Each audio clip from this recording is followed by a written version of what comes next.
Bom, e para falar sobre este conflito, mais uma vez conversamos com o jornalista da Gazeta do Povo, Luiz Kawaguchi. Kawaguchi, boa noite, seja bem-vindo. Boa noite, Kalina. Boa noite, doutora Elaine. Boa noite. Kawa, relatório de inteligência da OTAN, Aliança Militar Ocidental, diz que a Rússia pode estar se preparando para uma batalha aérea sobre a Ucrânia. O país está reunindo um grande número de aeronaves próximo da fronteira para uma possível ofensiva. Conta para gente, por acaso, neste caso, uma ofensiva aérea, a Ucrânia tem condições de resistir? Isso vai ser um grande problema para as forças ucranianas. Primeiro, vamos falar um pouco por que a Rússia não usou a sua aviação antes. A gente lembra que desde o início da guerra, a Rússia sofreu baixas muito pesadas entre os seus aviões de caça. Por que isso aconteceu? Porque ela estava economizando munições, ela achou que ia ser fácil essa investida contra a Ucrânia, então ela utilizou as chamadas bombas burras, entre aspas, ou seja, são aquelas bombas tipo da Segunda Guerra Mundial, que o avião tinha que sobrevoar o alvo para conseguir soltar essas bombas e atingi-lo. Hoje em dia não se precisa mais fazer isso. O avião consegue soltar um míssil a longa distância e esse míssil atinge o alvo sem que o avião fique exposto a muitos riscos. Só que esses mísseis são mais caros, né? Então, o que aconteceu? A Rússia, no começo, ela não estava usando esses mísseis, a gente não sabe exatamente se por falta deles ou se porque ela estava tentando economizá-los para a defesa de seu próprio território, caso países da OTAN atacassem a Rússia. Então ela não usou. E esses aviões acabavam sendo abatidos muito mais facilmente pelas defesas antiaéreas da Ucrânia. E até defesas antiaéreas relativamente simples, como os manpads, que eles chamam, que são uma espécie de bazuca que a pessoa usa do lado do ombro, só que ela é uma defesa antiaérea, uma bazuca para destruir um avião e não um tanque. Então, muitos aviões russos acabaram sendo abatidos dessa forma.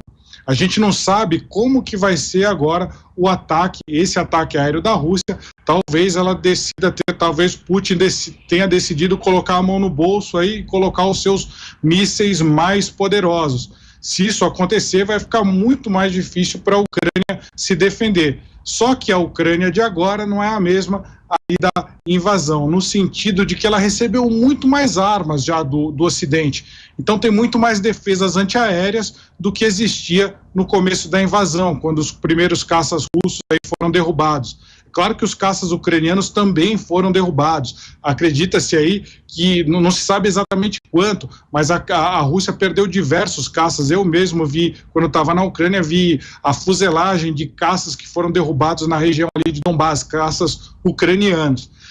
Então, se a Rússia colocar esses mísseis inteligentes, eles vão ter que fazer frente a essas defesas antiaéreas da Ucrânia, que elas são calibradas não só para atingir os caças da Rússia, mas também os mísseis que esses caças atirarem contra as posições ucranianas. Então a gente ainda não sabe exatamente o que vai acontecer, mas com certeza vai ficar mais difícil para a Ucrânia. Por isso que a Ucrânia está pedindo tanto os aviões de caças que sejam enviados aí pelos Estados Unidos, pela França, pela Alemanha, mas até agora não tem uma decisão se esses caças ocidentais vão ser enviados para a Ucrânia para eles fazerem frente a essa nova ameaça. Kawa, porque esse é um pedido da Ucrânia desde o início aí dessa invasão russa, para que a OTAN, para que o Ocidente ajude o país a proteger o espaço aéreo. Mas, caso isso aconteça, pode ser que a retaliação da Rússia seja ainda pior, Porque vai ter um envolvimento maior do Ocidente e da OTAN nesse conflito. Com certeza, a guerra ela só tende a escalar, porque no momento em que a Rússia coloca aviões para fazer uma ofensiva aérea, o Ocidente vai falar, não, nós temos que mandar mais defesas antiaéreas. No momento em que a Rússia faz mais ataques terrestres, o Ocidente manda mais tanques de batalha. Então essa guerra ela só tende a escalar mesmo. É muito difícil que a gente tenha um acordo de paz nesse momento. Isso porque nem a Rússia, se o presidente Vladimir Putin ele desiste da guerra agora, é muito provável que ele seja ameaçado no seu posto aí de presidente, ou seja, que eu saiba, nenhum presidente aí de alguma autocracia, de algum país autoritário que perde uma guerra, quando ele volta para casa, ele não costuma ser muito bem recebido, né? Não só pelos compatriotas, aí, pela população, mas pelo seu entorno, pelos chamados oligarcas. O Ocidente passa por um dilema não parecido, mas tão grave quanto, ou seja, o Ocidente pensa que a Ucrânia não pode perder essa guerra de jeito nenhum, porque se ela perder, significa que a Rússia teria condições aí de aumentar o seu poder geopolítico, aumentar a sua esfera de influência ali naquela região e até projetar mais poder sobre países ali que antigamente pertenciam à União Soviética, ou seja, ela expandir não só o seu poder, mas eventualmente até o seu território. Então, por isso que nenhum dos dois quer perder essa guerra e por isso que não há nenhuma perspectiva de paz. Inclusive, os combatentes ucranianos estão pedindo, Kawaguchi, para que os seus aliados do Ocidente enviem mais munições de artilharia o mais rápido possível. Por acaso, essa escassez pode fazer com que a Rússia consiga conquistar ali o leste do país? Pode, porque as principais batalhas estão acontecendo na região chamada Donbás, que é ali no leste. O Donbás ele é formado por duas províncias, Luhansk e Donetsk.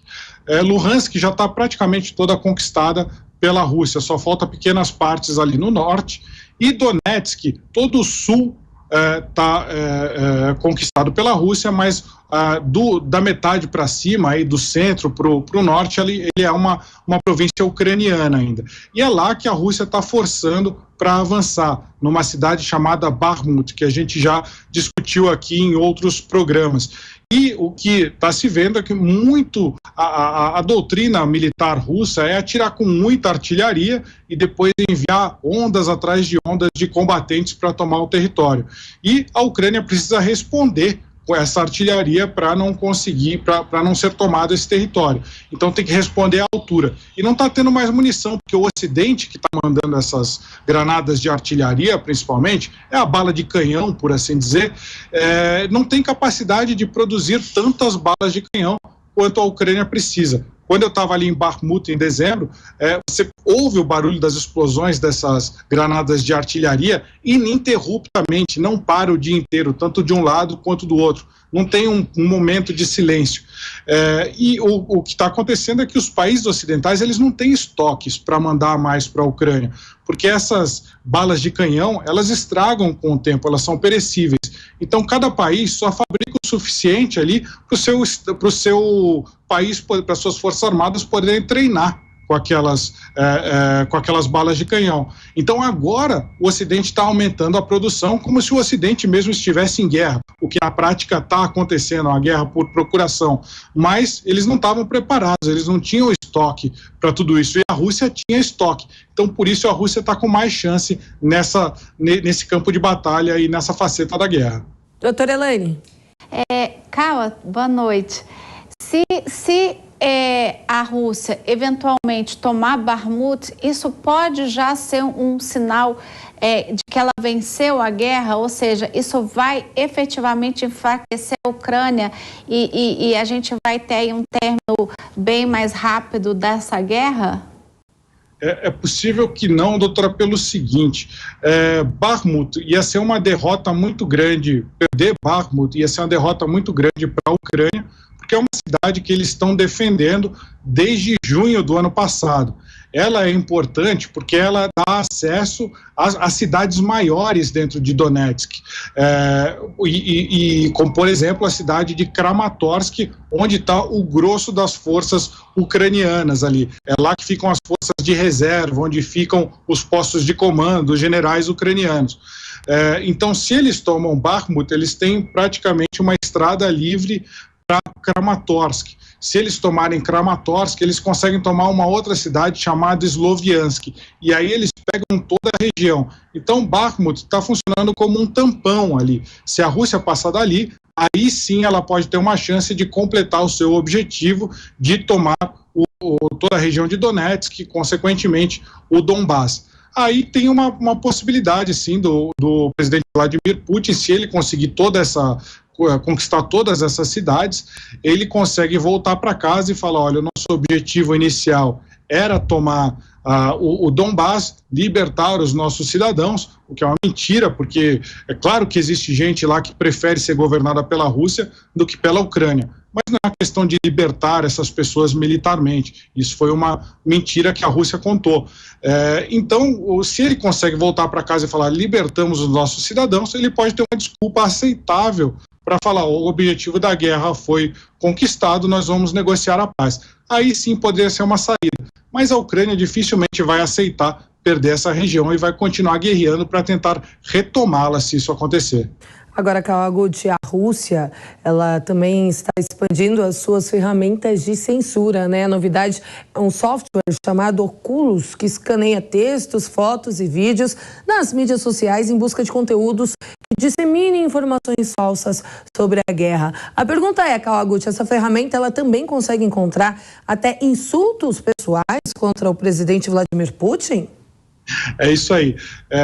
Alguns grupos de hackers que alegam ter conseguido quebrar o código desse software afirmaram aí para as fontes ocidentais que essa ferramenta ela consegue detectar quem está usando a sua rede social para xingar o presidente Putin. E aí, se isso acontece, as forças de segurança, isso acontece dentro da Rússia, né? Ele até pode monitorar quem xinga o Putin do lado de fora da Rússia, mas não vai ter muito o que fazer.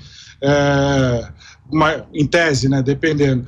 Mas dentro da Rússia, os serviços de segurança podem chegar e prender essas pessoas. É uma espécie de uma censura, né, uma censura com inteligência artificial. Então, esse software, ele consegue escanear vídeos, textos, fotos e ver se algum deles está contra a política que a Rússia estabeleceu. A Rússia já estabeleceu uma lei, desde o início da guerra, que diz que quem falar mal das forças militares russas, ou dizer que eles estão perdendo no campo de batalha, ou mesmo que aquilo ali é uma guerra, porque para os russos aquilo não é uma guerra, aquilo é uma operação militar especial, essa pessoa pode ser presa e pegar até 15 anos de prisão. E esse software vai ajudar a localizar essas pessoas.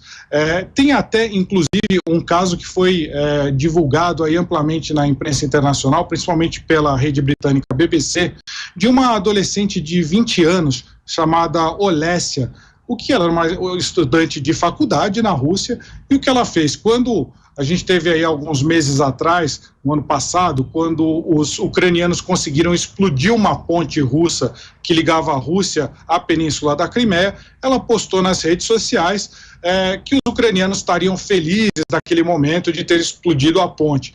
Só que ela foi descoberta. Ela não foi descoberta pelo tal óculos que está sendo feito agora. Ela foi descoberta pelos seus próprios amigos. Então, seus amigos denunciaram ela para as forças de segurança da Rússia. Isso lembra exatamente as forças de segurança soviéticas, as forças da época da União Soviética, em que você estimulava, em que as forças soviéticas estimulavam as pessoas a atraírem os seus próprios amigos, a pai denunciar filho, filho denunciar pai, para quem não estava se comportando de acordo com o que era previsto aí no regime naquela época. Então a gente está vendo acontecer a mesma coisa na Rússia agora. É claro que com uma proporção menor. Essa moça, Olesya, ela foi condenada a 10 anos de prisão, só que ela está cumprindo essa prisão de forma domiciliar. Ela fica em casa, usa uma tornozeleira eletrônica e não pode sair de casa, não pode usar o telefone e não pode usar as redes sociais.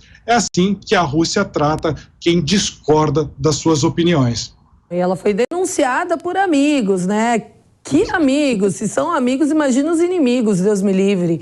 Coitado, Kawa, mas você sabe mais sobre ela? Então ela continua em prisão domiciliar, mas como é Rússia, né? Ela não se manifestou, ainda mais depois disso tudo que aconteceu, ela tá ali quietinha. A imprensa internacional pegou aí parte do depoimento dela na justiça e ela disse que ela não havia falado mal da Rússia, ela só tinha falado que os ucranianos comemoraram quando a ponte foi explodida. Foi um post que ela colocou, não se sabe exatamente em qual rede social, a Rússia tem suas próprias redes sociais, mas o fato é que os amigos dela, os colegas de faculdade, até criaram um grupo de troca de mensagens e fizeram um debate se eles deviam denunciá-la ou não. Alguns foram contrários, disseram, não, vamos apenas colocar a visão patriótica da Rússia, de que a Rússia está vencendo e nós vamos suplantar aí o discurso dela. Mas venceu a maioria dos amigos que falaram, não, vamos deixar os serviços de segurança cuidarem dela. E a coitada lá de 20 anos agora está em prisão domiciliar. Como que é, doutora, essa pergunta? Não, eu ia perguntar, e a ONU não se pronunciou sobre isso, Cauã? Não, e a ONU, ela não tem, em tese, ela pode fazer, ela pode até fazer declarações, pode fazer as resoluções dela, mas a gente sabe que a ONU já tentou se mobilizar contra a guerra da Ucrânia e foi inefetivo, porque a Rússia é um membro permanente do Conselho de Segurança da ONU, ela tem poder de veto em qualquer tipo de resolução. Infelizmente, o que está acontecendo ali dentro da Rússia, com os cidadãos da Rússia, e a gente vê não só com essa história desse óculos, com essa história dessa menina, a gente já vê há alguns meses, principalmente desde setembro do ano passado, quando a Rússia declarou a mobilização de mais de 300 mil novos combatentes, fizeram pesquisas de opinião e todo mundo na pesquisa de opinião foi a favor da mobilização. Só que mais de 200 mil homens em idade militar fugiram da Rússia. Ou seja, se eles vão fazer protestos, eles são presos. Se eles vão se manifestar contra algum desses decretos do presidente Putin, eles são presos. Eles entram nessa lei. Então ninguém fala nada, todo mundo aprova, quem não aprova vai embora sem falar nada, diz que foi só fazer turismo, e foi embora para fazer turismo. E acaba ficando muito difícil para as pessoas que estão lá dentro, ficam num sistema cada vez mais duro. Desde setembro, Putin está aumentando o poder das forças de segurança e aumentando o poder da polícia política da Rússia para tentar suprimir esse tipo de críticas. Por quê? Porque ele não quer exatamente aquilo que eu estava falando agora há pouco. Se ele tiver um insucesso, se ele tiver uma derrota militar ali na Ucrânia, talvez o poder dele fique ameaçado. Então, se a estratégia dele é voltar para casa e falar vencemos, mesmo não tendo vencido tanto assim, todo mundo vai ter que acreditar ou vai ter o mesmo destino da Olesya. Luiz Kawaguchi com as últimas informações da guerra na Ucrânia. Obrigada, Kawaguchi. Boa noite, bom descanso para você. Boa noite.